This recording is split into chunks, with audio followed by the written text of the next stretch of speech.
I don't even know where to start. I don't even know where to start. There is so much going on right now that my ADD mind wants to talk about every single thing.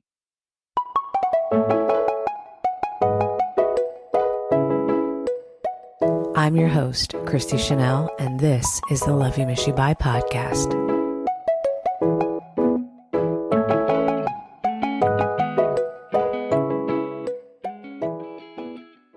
Today, I was going to talk about the share book. I've backed away from that because I am so mini focused on all these different headlines that I can't hyper focus on one subject. I've gotten to chapter 5 of this 15-hour book, but I am going to Portland. My son Trev and I are driving to Portland to see my stepdad and his wife, and a much needed reunion. It's been about 14 years since I've sat in a room and just had a good conversation with my stepdad. And I am so excited. I know I'm going to have about 30 plus hours to listen to a book, maybe 2. We'll see what happens. So I will be coming back for season 2, starting in January, with the Share book review. Besides the Share book, the main reason I wasn't able to really listen to the Share book was because I was too fixated on the CEO case where he was just assassinated in New York at like 6:50 something in the morning on a very public street. But yeah, that really has taken majority of my attention. So much that I started posting about it on TikTok, which you know is my preferred platform. That and YouTube. I love both of them. YouTube is harder, as I always tell you. It's really more difficult because you have to be able to edit and create and advertise with your thumbnail and your titles and your descriptions. It's all part of the package. I had 2 goals this year. The first goal was to hit 300 followers on YouTube. I have been working the whole year. We're not done yet. The whole year on that page. And I've learned so much. I think confidently I can set a new goal for this year, which I will do. But let me tell you, my goal was to hit 300 subscribers. Right now, as of filming, it's December 8th, I am at 365 subscribers. So I'm 65 over my goal.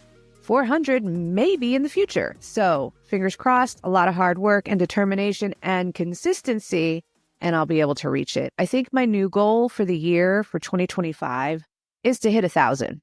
I know you're probably thinking, how are you going to go from 300 to 400 people to double and some? I don't know. But I think as I keep doing it, I get better. So if I do get better, and I do stay consistent, I got nowhere to go but up. But just in case, I have also created a whole other page. So I'm not going to tell anybody about it. I'm just going to be a little silent ninja. Maybe I'm not telling anybody about this second YouTube page because, well, it's kind of my alter ego. I'm going on it and I'm just going to talk about whatever, whomever, and not really hold back much. On this page, in this podcast, I'm a softer version of myself. There are times where I feel my adrenaline pumping and I get a little loud and say what I'm thinking. I have to be able to do that. That's who I am. But this other part of me may not be as PC as everyone that listens to me here. So I need that second outlet to do that. And I'm going to do it. You'll find me. I know you will. I haven't decided if that's going to be a podcast yet or not. It may just be a place for all my shorts and just strictly YouTube content. We'll just see how it goes. I'm going to devote time and energy to it because I think YouTube is the wave of the future, not TikTok. I could be wrong. One of the headlines is TikTok is still slated to be banned. And that ban could be coming as soon as January 19th. It will affect so many people, so many businesses. And believe it or not, people use TikTok for their news. I am one of those. And when I say news, there are some really solid people that report on what's happening. There are. One of them is Aaron. He is one of my favorite people out there. And if you go follow him and learn about his backstory, I think it would shock you a little bit. He's one of my favorite people, and daily, hour by hour, he is telling us what's happening so that we have a quick resource to that. And he's very unbiased. I really don't want to hear about people telling me their own view when they're giving me the news. I want to make up my own mind. Just give it to me straight. Give me the facts 100%. He does that. But beyond that, all of these people really like a place to be able to voice their opinion, which I think is so important. But having said that, today I got an account warning notice, which means if I get one more violation on my page, I will be banned. My goal for TikTok was 3,000. I am currently sitting at 2,870. So I'm about 130 followers away from hitting my goal. I'm not banned yet, so there is some hope. But let me tell you how I got almost banned. And maybe by my next episode, no, I'm going to be good. I had posted how I've been an advocate for the green plant. I believe that there's a lot of medical use to help us and the human body because we all have endocannabinoid systems. And the plant itself also has cannabinoids, which we could fill up where we're depleted. It's kind of like a thermostat. It's a thermostat. I know a lot about it because I started out my podcast in cannabis, which was a good thing and actually a bad thing because I couldn't talk freely. And the way I came to podcasting is because I wanted a place where I could talk about it freely and not have to censor words like cannabis and cannabinoids and marijuana because my videos were getting banned and taken down and I was getting violations. So early on, I had to learn how to say it without saying it. And my first podcast was named Code Green Plant for that very reason. I had to speak in code. So since I've pulled back a little bit, I felt free. I felt like nobody is putting a muzzle on me and I can talk about what I want to talk about. Unfortunately, I don't know how to shut up. And when I have an opinion, I say it. So in light of the CEO situation and how people are perceiving it and not being very empathetic to the CEO himself, but not because of the CEO himself, but because of the company he's running and how it affects everyday people and families that have had family members die because they couldn't get their medication or they have to file claims in order to try and do that, which costs money and not enough money to go against a giant like United Healthcare. That is why I believe the bullet shells that were left on the scene said, deny, defend, depose. Because that is the motto with healthcare. Now, I heard that there's another idea that could also come from a book. If you're just going with the insurance healthcare motto, deny the claim, defend the reason you're denying the claim, and depose, take me to court and sue me because you will run out of money before I do. There's a lot of people speaking on how this is making them feel. And I would say it is 98% not giving a crap. This is wild. While the NYPD and the FBI are actively searching for the suspect in the United Healthcare case, someone in New York decided to put on a suspect look-alike contest with a cash prize. And people have come out in droves. They're wearing the beanie and the hoodie and the jacket and the backpack. We were interviewed and asked, are you worried that you are out here while the police are looking for the suspect? They said, no, we're not worried because we're not a CEO, which explains why all of these health insurance companies and healthcare companies like CVS have scrubbed their websites of who their executives are to try and keep another incident like this from happening. Ironically, one of the contestants was asked, why are you competing in this contest? And he said, I need the money. I want to win the cash prize because I have a medication that is so expensive and is not covered by insurance. 98%. Now, that is a strong number. But what that has done, it has taken the people on the far right, the people on the far left, and the independents, myself, and united us on one common thing: greed. United Health CEO would literally be arm wrestling in the office over decisions that would cause millions of people to suffer. Seriously, this information comes from an article in the Wall Street Journal, and there was a difference in opinion over decisions that had millions of lives hanging in the balance. He would come up and offer to arm wrestle over. Now, while they say the arm wrestling was just a humorous way to diffuse tension, it shows just how unseriously they took the lives and the healthcare of countless millions of people. I want to reiterate that the company is projected to make $500 billion in revenue next year. $500 billion. When there's that much money at stake, of course there are going to be a few angry policyholders.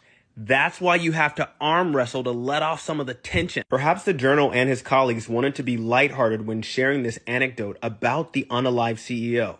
However, they should have read the room. Not too many people will take kindly to hearing just how much of a joke their lives and their healthcare coverage was to this CEO and to United Health. I think everyone can agree that this is an issue. It's not really all about the CEO.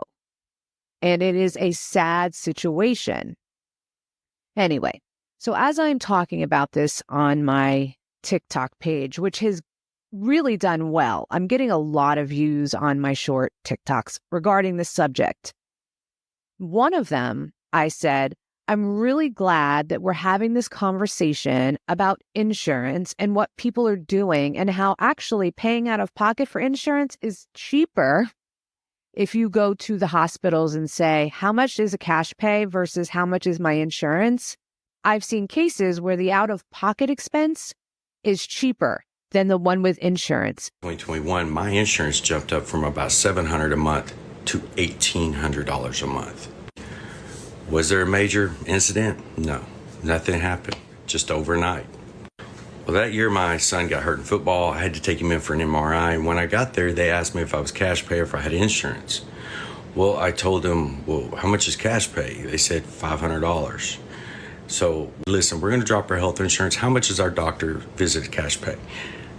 How much is our, and then we called our prescription company, our pharmacy, how much is our scripts if we pay cash? So we averaged that out.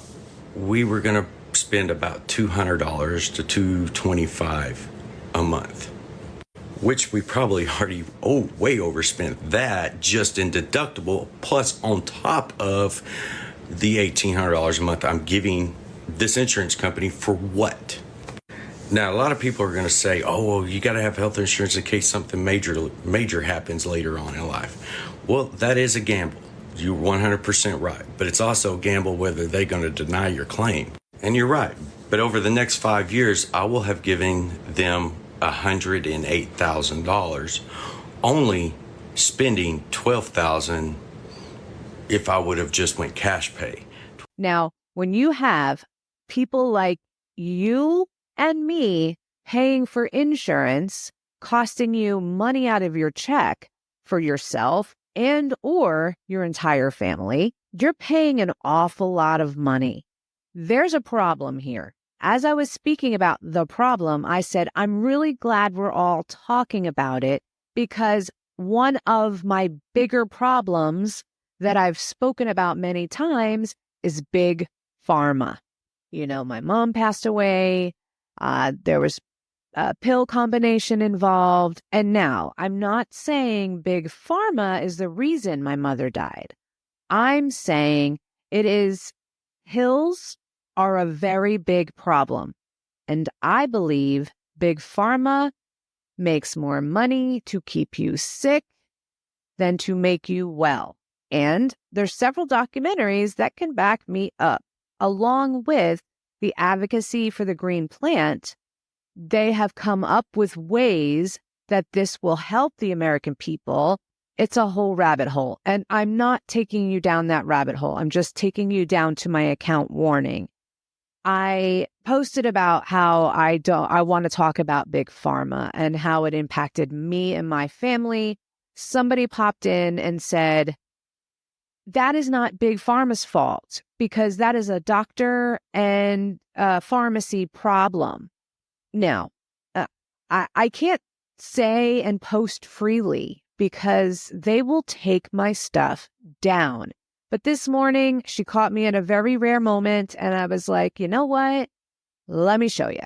And I started to post. I posted 3 videos that had to do with big pharma and the connection that I felt it had to my family. 2 out of the 3 were taken down for violation. Ironically, those 2 videos are actually up on my Simply Vibin' page on TikTok. So that's weird. But anyway, and then I got this warning that says you're about to be banned from TikTok. I, of course, have the Simply Vibin' page, and I have another page that I've created. So I'm going to have to start working those accounts. So by the time season 2 starts, I may not hit my goal. I may be banned. It's a much bigger picture than just my account being banned. Now, I understand that these private companies have to make sure that the information being fed to the public is not something that will cause a problem, right? That's fair. The problem, though, is that the people that we elected, they don't care about facts at all. 0. And we've been able to fact check and prove that. And I'm not saying nobody from the left lies, like politicians lie, all right? But the news outlets pick up these lies and they share them with the people. And they're going to continue to do that because it feeds a narrative, all right? And I am just this one person in this Dallas town speaking my mind about how I'm impacted. And I get violations. How is that fair? That's what I want to know. How is it fair? How can people talk about their own personal experiences or the things that they've researched and learned and not share it with the people? This is scary. And you already know Project 2025 wants to take down media. Why do you think they want to take down media? Why do you think they want to ban TikTok? Which is not my friend right now. But why do you think they want to do that? I'm not here to tell you. I need you to think about it. I need you to really, really, really think about it. Because we need to stop letting people control how we're thinking. I did find out that the police found the shooter's backpack, the one that shot the CEO. And do you know what was in it?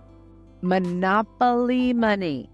That was a definite targeted attack, and it has to do with money and corruption and greed. And that is the one thing that all the sides of the political plates believe in.